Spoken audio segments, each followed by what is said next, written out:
Kita selalu mengatakan learning by doing gitu ya. Ternyata ke kelas learning by listening. Berikanlah kepada mereka sesuatu yang bisa dilakukan. Not something to learn. Jangan menyajikan sesuatu untuk dipelajari gitu. Tapi dikerjakan, dilakukan ya. Sajikan sesuatu yang bisa dilakukan anak-anak. Sajikan saja. Gitu. Please think. Gitu ya. Anak-anak tuh ayo berpikir. Berpikir tentang sesuatu yang nyata, tentang hidup. Dia bilang belajar itu bukan tentang pengetahuan, tapi how to change our lives. Kepala sekolah yang mendukung pembelajaran mendalam itu dia keliling kelas. Learning leadership makanya. Learning leadership itu kepemimpinan pembelajaran. Bukan mimpin perusahaan yang berorientasi profit, bukan. Fokus leader kepala sekolah itu how to improve learning. Bagaimana meningkatkan mutu pembelajaran di otaknya itu gitu.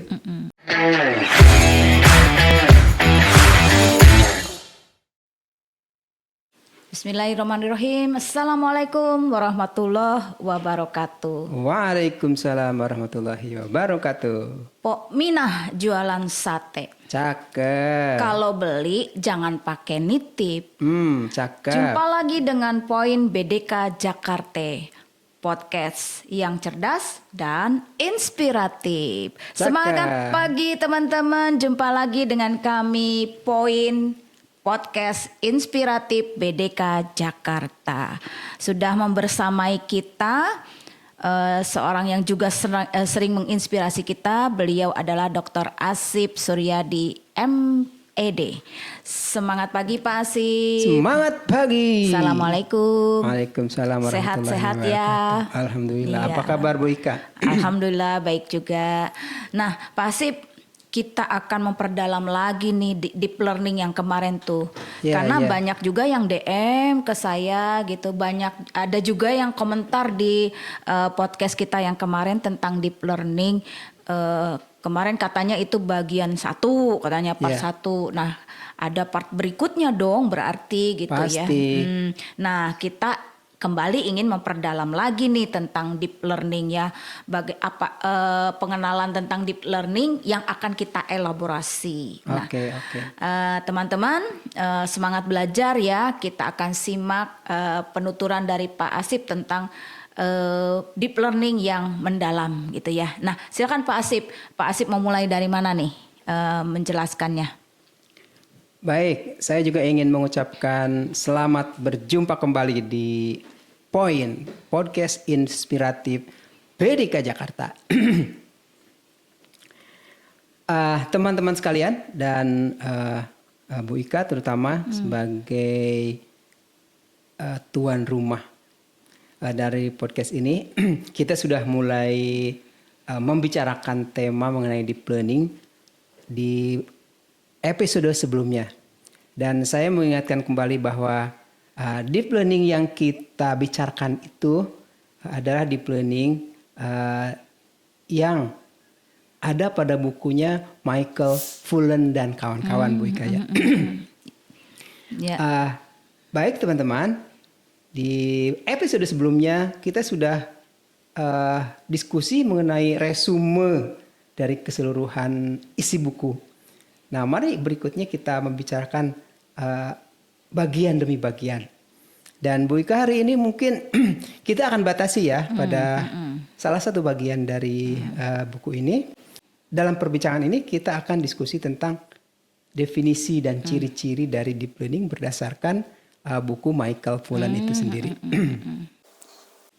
Teman-teman sekalian, buku Michael Fullen itu menurut saya bukan buku yang mudah dicerna. Bu Ika. Oh gitu. Iya. Bukunya berbahasa Inggris ya? Berbahasa Inggris tentu saja. Bagi saya yang memiliki kelemahan dalam menerjemahkan dan memahami ya, itu buku itu agak tidak sistematis penjelasannya. Mungkin karena chemistry saya dengan penulisnya Oh iya. belum nyambung gitu ya. Dia arahnya kemana gitu ya. Iya, iya. Sedangkan kita orang Indonesia itu selalu membatasi pada hal yang agak sempit. Iya. Padahal Michael Pollan itu membicarakan deep learning sebagai sebuah sistem yang Iya, terintegrasi yang besar, iya. dari sebuah sistem penyelenggaraan pendidikan dan pembelajaran. Iya, sebenarnya keren bukunya ya. Cuman kita perlu effort yang tinggi buat memahaminya ya. Perlu effort. Saya bolak-balik membaca bukunya bab 1, bab 2, bab 3, balik lagi ke bab 1. Mana yang kita ingin jelaskan dari buku ini gitu. Iya, iya. Bolak-balik.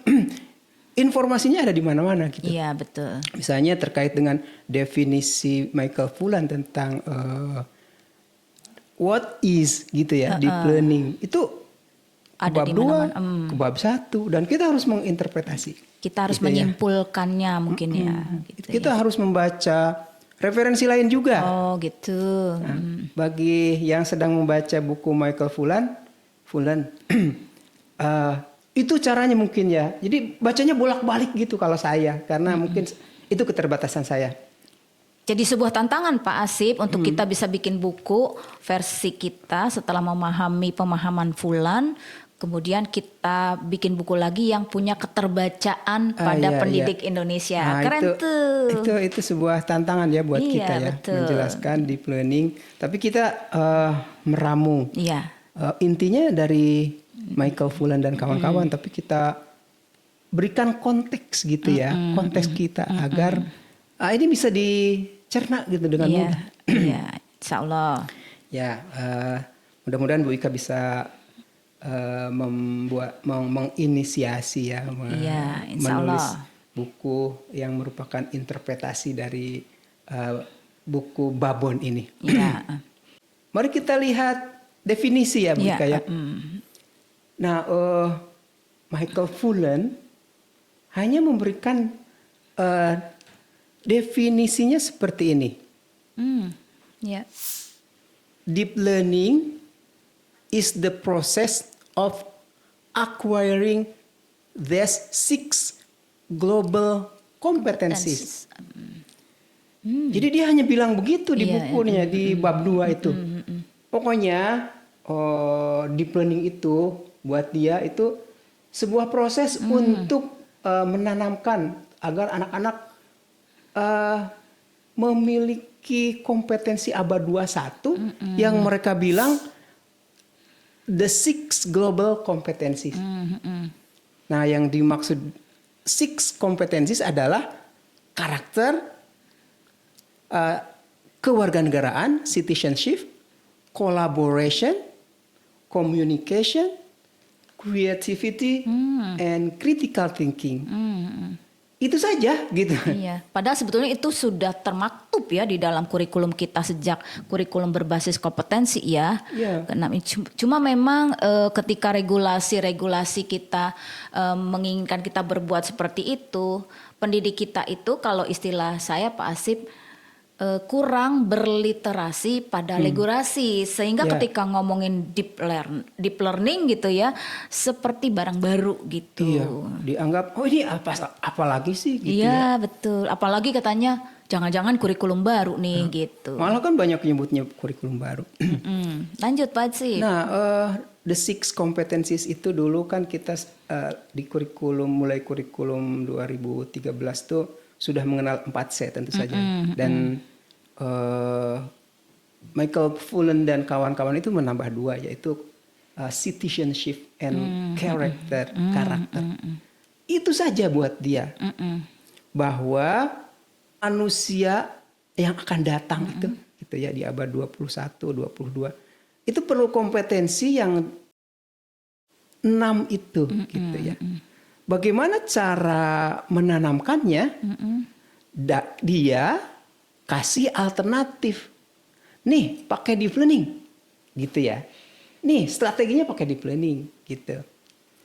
Nah, tapi tentu saja kita tidak cukup hanya membaca atau memahami definisi seperti itu ya. Saya membaca lagi, baca terus. dan memberikan interpretasi, saya menemukan beberapa penjelasan di dalam buku tersebut. Yang mungkin kita bisa mengatakan konsepnya dan ciri-cirinya gitu ya. Ini di bab 1. Saya balik lagi ke bab 1 padahal saya sedang membaca bab 2 sebenarnya. Dan bab berikutnya. Michael Fullan dan kawan-kawan itu mengutip quotes itu dari novel sebenarnya. Oscar Wilde itu seorang novelis. Malahan novelis ya. Iya, di akhir abad 19. Oscar Wilde mengatakan nothing worth learning can ever be taught. Lah kok begitu gitu ya? Kok sastrawan tapi ngomongnya begitu. Dan itu seperti kata-kata apa ya? Yang susah dipahami gitu buat saya. Namanya juga sastrawan ya. Sastrawan gitu ya. Tapi saya mencoba membaca apa sih penjelasannya gitu ya. Lalu saya menyimpulkan bahwa kalimat tersebut bermakna atau ingin menjelaskan bahwa belajar itu tidak cukup sekedar menerima. Nothing worth. Gak ada maknanya kalau belajar itu dijelaskan gitu loh. Gak ada maknanya ketika anak-anak datang mendapat penjelasan punya pulang gitu. Gak ada apa-apanya dia bilang. Lalu harus melalui proses gitu ya. Belajar itu melalui sebuah proses penemuan, pemaknaan, kemudian dikonstruksi dalam struktur kognitif masing-masing yang kita sebut teorinya konstruktivisme gitu ya. Iya. Nah itu maksud dari Fullan mengutip dari ini. Nah kalau kita lihat maka kita bisa memberikan interpretasi misalnya dari beberapa konsep seperti yang kita kenal John Dewey. John Dewey kalau orang Indonesia. Waktu benar. Kita mahasiswa dulu John Dewey. Iya. John Dewey. Tapi fotonya udah melambangkan zamannya ya. Iya, dia filsuf Amerika Serikat tentang pendidikan. Itu di awal abad 20 ya, di akhir abad 19. Teori yang kita kenal itu learning by doing. Itu kan teori udah lama ya. Iya betul. Itu kan kita selalu mengatakan learning by doing gitu ya. Ternyata ke kelas learning by listening. Iya betul. Banyak mendengarkannya gitu. Padahal teorinya sudah dipelajari. Iya. Itu mungkin yang dimaksud dengan dulu zaman teacher center gitu ya. Dia CBSA hanya memberikan gitu ya. Bahkan kalau menurut istilah Bu Ika itu mencekoki anak dengan ilmu-ilmu gitu dengan ya. Informasi. Akhirnya lama-lama kebanyakan muntah, kesandung buyar semua ya. Dan itu worth nothing. Iya betul. Gak bermakna apa-apa seperti halnya anak-anak setelah ujian ya sudah. Iya betul. Bisa apa gitu. Nah, John Dewey mengatakan education is not an affair of telling and being told. Pendidikan itu bukan tentang menjelaskan dan dijelaskan gitu. But an active and constructive process. Jadi by process ya. By process. Belajar itu terjadi melalui proses mengkonstruksi. Lalu siapa yang mengkonstruksi? Ya siswa. Apa yang dikonstruksi? Informasi-informasi itu. Betul. Yang diperoleh melalui pengamatan, melakukan diskusi, menjelaskan, mempresentasikan, latihan. Itu yang dikonstruksi. Iya, betul. Dan satu lagi quotes yang menarik.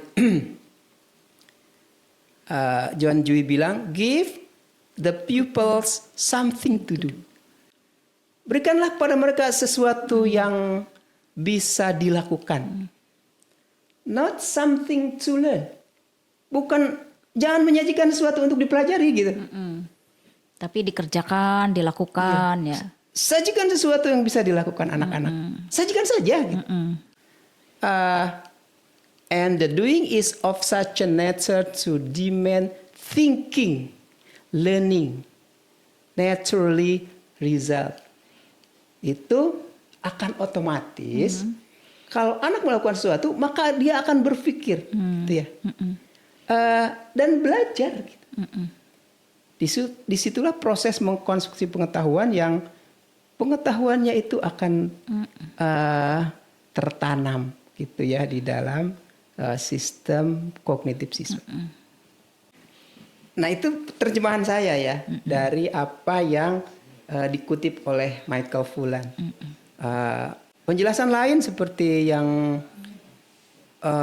dijelaskan oleh Maria Montessori gitu ya, itu sama seperti itu. Tapi dia cenderung ke anak-anak ya. Kalau Montessori, bahkan dia sudah berhasil mengajar anak-anak yang disabilities. Jadi kalau mau belajar teori tentang bagaimana cara mengajar disabilities, Maria Montessori. Dan itu sama, learning by doing juga. Bermain saja, gitu ya. Berikan mereka permainan. Gitu. Berarti pembelajarannya harus to construct ya. Ya. If you show them, they will want to do it themselves. Sama juga dengan yang disampaikan oleh John Dewey ya. Dan perlu juga nih disampaikan sebagai filosofi yang bisa mendasari kita bagaimana berpikir deep learning itu. Karena Michael Fullan sendiri juga sering mengutip seorang filosof Brazil, Paulo Freire kalau orang Indonesia bilang. Paulo Freire. Saya baca bukunya tuh, salah satunya ini The Oppressed Pedagogy. Pedagogi yang bagi orang-orang yang tertindas. Dia menjelaskan tentang bagaimana sih mengajari anak-anak yang waktu itu ya, di zamannya setelah Perang Dunia Kedua itu kan sisa penjajahan. Nah, tentu saja konteksnya harus diubah dengan kondisi kita yang sekarang ini. Nah, dia menyebutnya pedagogi kritis. Belajar itu harus membebaskan gitu ya, menantang dan sebagainya. Pembelajaran dalam pedagogi kritis melibatkan dialog antara guru dan peserta didik. Yang kedepankan dialog dalam pedagoginya itu, pedagogi pembebasan. Please think, gitu ya. Anak-anak tuh, ayo berpikir tentang sesuatu yang nyata, tentang hidup. Dia bilang belajar itu bukan tentang pengetahuan, bukan. Tapi how to change our lives. Nah itu kan yang kita tuh sekarang sudah lama terjebak dalam pembelajaran untuk rapot gitu ya. Iya betul. Jadi anak bukannya kita pendidik dan siswa tidak melakukan pembelajaran, proses belajar, tapi bagaimana, bahkan istilahnya juga jadi mengajar belajar atau belajar mengajar, karena ada istilah mengajar zaman dulu gitu ya. Jadi akhirnya guru terjebak pada mengajar tadi gitu, tidak to construct something gitu ya. Padahal kan kesini-sini sebetulnya kurikulum dari berbasis kompetensi 2003 itu teman-teman sahabat poin sudah menginisiasi untuk pembelajarannya yang seperti Fullan dan kawan-kawan tadi lakukan gitu. Belajar tuh harus seperti apa, mengembangkan apa gitu. Sudah ada di dalam regulasi-regulasi di standar proses kurikulum yang pada saat itu berlangsung sampai sekarang. Cuma itu tadi kita tidak banyak memahami regulasi-regulasi yang sebetulnya tadi ada sistem Undang-Undang Sistem Pendidikan Nasional yang mengatakan bahwa pendidik dan tenaga kependidikan harus berkewajiban, katanya berkewajiban menciptakan suasana belajar yang bermakna. Ada kata menyenangkan, ada kata menantang, dialogis, bertanggung jawab. Nah itu kan sebetulnya juga tadi ada pengembangan karakter, karakter, ada pembelajaran yang menyenangkan gitu, bebas gitu. Bagaimana seorang guru menginisiasi belajar dengan nyaman gitu ya. Ya, joyful Betul, joyful deep, learning gitu. gitu ya. Nah, sekarang juga begitu. Pendidikan bisa gagal jika kita sebagai pendidik tidak memahami regulasinya juga. Ya. Ya. Jadi itu yang diinginkan sebenarnya gitu ya dari deep learning ini. Not just learn information to be assessed. Gitu ya. Belajar aja gitu anak-orang suruh baca, besok ulangan ya. Bukan sekedar itu belajar itu, but to change our life. Makanya kaitannya dengan kurikulum merdeka yang sebut project itu kan sebenarnya gitu ya. Menghadirkan kasus dalam kehidupan sehari-hari, lalu anak-anak dibawa untuk problem solving, berpikir. Malah banyak juga sekarang pendidik yang terjebak Pada project, menghasilkan sesuatu produk malah sekedar mempelajari sesuatu gitu Iya, betul. yang bukan sifatnya bukan problem solving, bukan berbentuk analitis gitu ya, berpikir how to change life gitu. Kira-kira gitu ya. Iya, betul. Tentu saja ini juga Ki Hajar Dewantara ya yang kita harus pertimbangkan. Olahraga, olah hati, olah karsa, olah pikir itu termasuk di dalamnya di planning itu. Ada kata olah-olah berarti proses ya. Ya. Dan tidak sekedar olah otak gitu ya. Nah, ini salah satu perbedaan antara John Dewey, Montessori dan lain-lain dengan Ki Hajar Dewantara ya. Dia memasukkan aspek spiritual. John Dewey nggak ngomong, Iya, betul. gitu ya. Gimana pendidikan yang spiritualitasnya juga berkembang. Buat mereka mungkin itu tidak penting. Tapi sebagai orang Indonesia yang beragama, Ya. Ada sila satu kesatu juga ya. Ki Hajar Dewantara ini menyentuh, memberi sentuhan spiritual gitu ya. Nah itu interpretasi saya terhadap what means by gitu ya, deep learning yang disampaikan oleh Michael Fullan yang sekedar definisi begitu. Mari kita menginterpretasi lebih dalam. Terus ngapain anak-anak belajarnya? Dalam bentuk apa gitu ya? Nah, salah satu pola yang ada yang sering kita baca itu kerucut belajar. Di situ ini sebenarnya diciptakan oleh Edgar Dale, udah lama juga ini, 1980-an lah. Nah ini perlu dicermati oleh kita, deep learning itu kegiatannya sampai mana, gitu ya. Nah Edgar Dale memberi alternatif. Kegiatan itu ada yang sekedar verbal, ada yang visual, ada yang terlibat, ada yang berbuat. Terus kalau deep learning sampai mana gitu? Tentu saja deep learning itu tidak sekedar pembelajaran yang tingkat keterlibatannya hanya sekedar verbal, malah sekedar membaca, mendengarkan, lihat gambar, itu belum deep learning, gitu ya. Tapi kalau sudah terlibat dalam diskusi, menyajikan presentasi, bermain peran, melakukan simulasi, mengerjakan hal yang nyata, itu sudah sampai tuh, sudah menyentuh deep learning. Kalau kita kaji dari bentuk-bentuk kegiatan.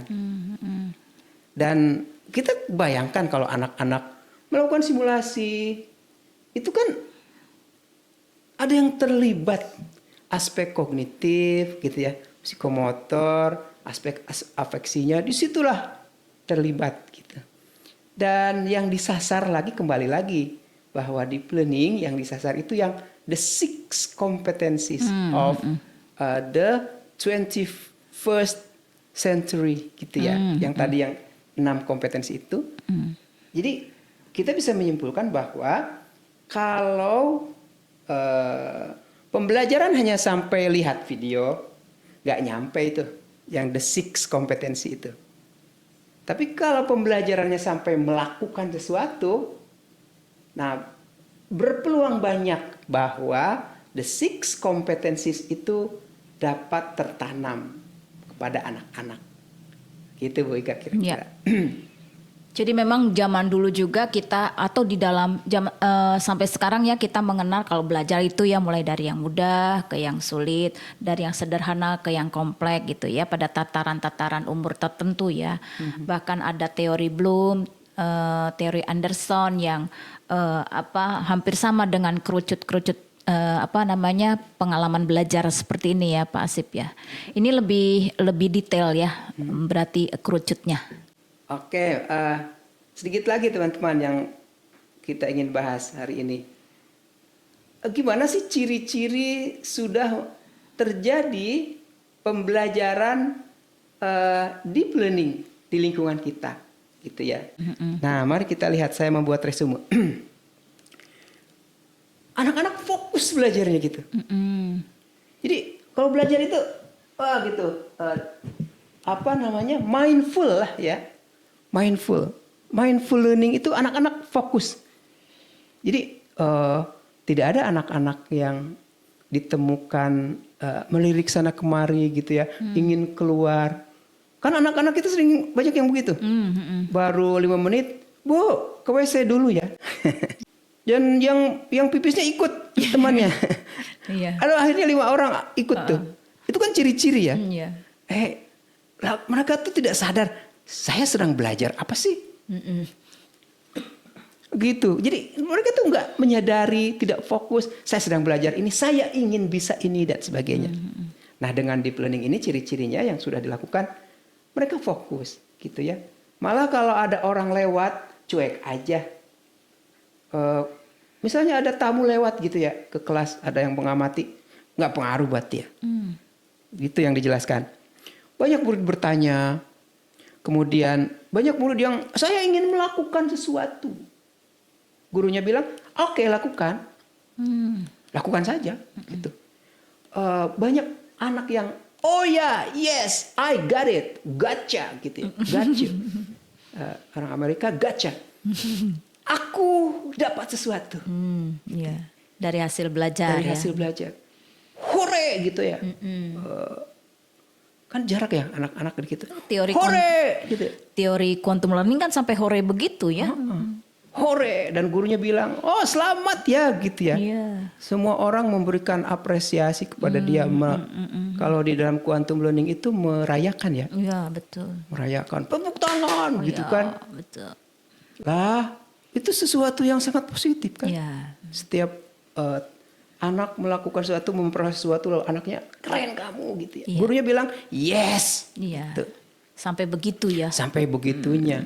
Lah di kelas-kelas kita, gitu aja kan. Iya. Banyaknya yang oke, belajar aja gitu. Terus Sudah ngerti. ngerti gitu ya. Diam aja. Ada yang mau ditanyakan? Enggak gitu. Supaya cepat selesai. Cepat selesai. Besok ulangan nggak bisa. Apa yang sudah kamu peroleh? I don't know. Kan banyak anak yang kalau ditanya keluar kelas, kamu habis belajar apa? Apa ya? Iya benar. Iya. Iya, kasihan banget. Murid banyak yang penasaran, joyful, datang ke rumah menjelaskan kepada ibunya, betul. menjelaskan kepada temannya. Itu kalau saya lihat ya, pernah saya berkunjung. Jadi pulang sekolah itu saling bercerita gitu, Iya. Bu Ika. Apalagi kalau orang tuanya menagih gitu apa yang dipelajari di sekolah gitu ya. Orang tua yang rajin tuh bisa anak belajar dari bagaimana yang disampaikan lagi kepada orang lain gitu kan. Itu berarti berhasil dia belajar ya. Dan gurunya juga menyuruh itu. Iya, betul. Baik dalam secara verbal maupun dalam tulisan, dalam gambar. Ayo ekspresikan apa yang kamu sudah peroleh hari ini gitu ya. Setidaknya kan kesimpulan yang kesimpulannya ditulis sendiri oleh anak-anak. Iya, betul. Nah, itu ciri-ciri, beberapa saja ciri ya, kalau banyak yang dia jelaskan. Yang itu yang saya anggap harus ditangkap oleh kita. Terus gimana gurunya gitu ya? Mm-mm. Apa sih ciri pada guru-guru kalau sudah terjadi deep learning gitu misalnya. Nah, guru-gurunya itu di kelas itu ngajar itu tidak duduk di kelas gitu di depan kelas ya. Dia keliling gitu dan sensitif melihat mana anak yang butuh bantuan, mana anak yang butuh support, mana anak yang harus kasih feedback, mana anak yang harus dipuji gitu. Ya, Mana anak yang harus ini gimana coba ditunjukin ya? ya betul. Kan guru kita itu banyak yang belum ya. Salah satu masalahnya memang anak kita banyak Ya, kelas gemuk kelas ya. gemuk, tapi itu juga bukan berarti kalau guru tidak melakukan hal itu. Karena satu hari bisa jadi bertemu dengan 2 atau 3 anak saja gitu ya. Sebulan kan dapat semua. Guru berkeliling, guru berinteraksi secara individu dengan siswa untuk memberikan bimbingan dan sebagainya. Berinteraksi kelompok juga, guru memandu, menjadi coach, menjadi mentor gitu ya. Dan yang paling penting itu setiap saat memberi feedback. Apa yang diperoleh anak-anak kalau keliru kasih feedback. Kalau sudah bagus pun kasih pujian, kasih feedback juga gitu. Itu proses pembelajaran yang sangat bermakna itu kan begitu ya. Ya. Kemudian guru memberikan sumber belajar. Anak ingin belajar sesuatu, oke, buka ini bukunya, ini websitenya gitu. Ini alatnya coba aja, Iya. coba aja gitu. Jadi ingat ini Pak Asip saya pendekatan saintifik ya. Ya, ya. Dari mulai anak mengelaborasi sesuatu melalui tayangan, membaca dan seterusnya, lalu mereka dikembangkan daya pikir untuk menanya gitu, lalu bagaimana mengelaborasi ya, mengembangkan pengetahuannya, lalu di terakhir mungkin mereka bisa mempresentasikan. Tuh udah keren banget sebetulnya ya. Pendekatan saintifik tuh sebenarnya bisa mengcover yang seperti yang tadi Pak Asip jelaskan tuh ya mengenai deep learning. Makanya jangan dibilang pembelajaran saintifik tidak berlaku ya. Iya, masih ya sampai sekarang langkah-langkahnya. Lakukan saja. Karena itu membuat anak belajar gitu ya, sampai mereka memahami sesuatu, bahkan mengkonstruksi pengetahuannya sendiri gitu. Menemukan, mengkonstruksi, membangun pengetahuan berdasarkan gaya belajarnya gitu ya. Ya, kita harus menghindari persepsi bahwa kurikulum ini hanya menggunakan metode ini misalnya gitu ya. Betul. Atau pendekatan ini. Semua kurikulum bisa menggunakan pendekatan metode apa saja kan sebenarnya. Betul. Kalaupun tidak disebutkan scientific method gitu, scientific approach di kurikulum Merdeka, emang haram dilakukan kan? Enggak juga ya. Karena kan ada jargon yang mengatakan bahwa metode, strategi, pendekatan, teknik yang paling bagus adalah yang bisa mencapai tujuan pembelajaran kan gitu ya. Jadi apapun tidak haram teman-teman sahabat Poin untuk melakukan pengembangan model-model pembelajaran ya. Iya. Setuju? Setuju. Iya begitulah. Nah teman-teman, karena Michael Fullan menjelaskan deep learning sebagai sebuah sistem, dia juga memberikan gambaran tentang gini loh kepala sekolah yang keren gitu. Kepala sekolah yang mendukung pembelajaran mendalam itu dia keliling kelas. Bukan cuma melakukan tugas manajerial aja ya. Learning leadership makanya. Learning leadership itu kepemimpinan pembelajaran. Bukan mimpin perusahaan yang yang berorientasi profit, bukan. Fokus leader kepala sekolah itu how to improve learning. Bagaimana meningkatkan mutu pembelajaran di otaknya itu gitu. Lalu dia menerjemahkannya ke bagaimana gurunya, kompetensi harus seperti apa, alat-alatnya harus seperti apa, sumber dan media belajarnya harus seperti apa. Semuanya diarahkan oleh dia ke mutu pembelajaran. Gitu. Jangan sampai kepala sekolah tugasnya rapat gitu ya. Iya. Rapat terus. Dipanggil gitu. atasan. Panggil atasan. Learning mah dicuekin aja, itu urusan wakakur.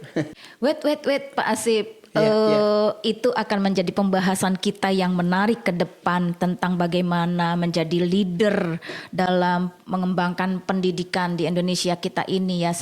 Karena kan kepala sekolah sebagai leader akan menjadi pejuang di depan supaya pendidikan di sekolah, di madrasah menjadi kuat ya melalui leadershipnya.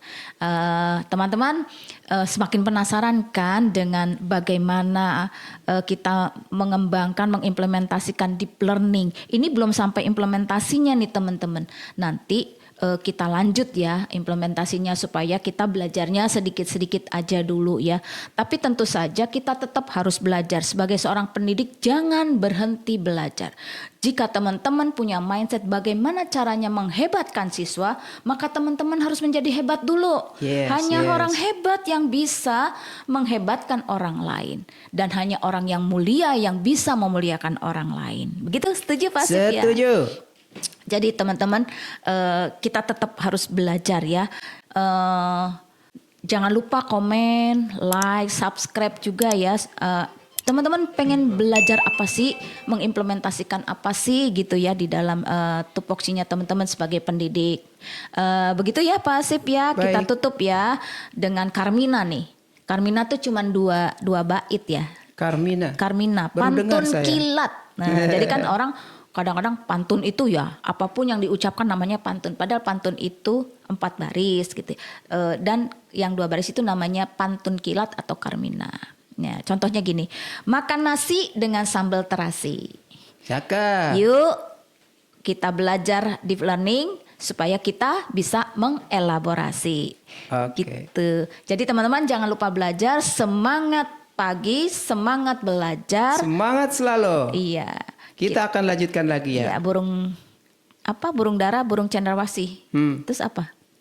Sekian dan terima kasih. Oke, kita tutup podcast kita kali ini. Nantikan podcast kita berikutnya.